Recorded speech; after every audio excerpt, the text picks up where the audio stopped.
Hi friends, welcome back to the DG six technology channel. నేనైతే మీకు product చెప్పిన tech అంటే మన ఓల్డ్ ఫొటోస్కి యానిమేషన్ ఇవ్వడం ఎలా అని ఆలోచిస్తున్నారా?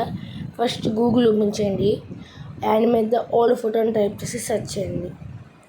ఇక్కడ ఫస్ట్ కనబడుతున్న లింక్ క్లిక్ చేయండి. ఓపెన్ అయ్యి ఎలా వస్తుంది, అప్లోడ్ ఏ ఫోటో నొక్కండి.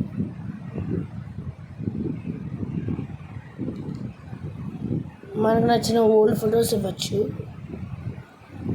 మనకు నచ్చిన ఫోటో అయితే ఇచ్చుకోవచ్చు. నేనైతే ఒక ఫోటో ఇచ్చాను. ఇక్కడ మనకు నచ్చినంత సైజ్ అయితే పెట్టుకోవాలి. కన్ఫర్మ్ నొక్కండి. అప్లోడ్ చేసేకి ఇలాగైతే ఫోటోకి మూమెంట్ అంటే వస్తుంది. ఈ వీడియో మీకు నచ్చినట్లయితే like, share and subscribe friends. Thank you for watching this video.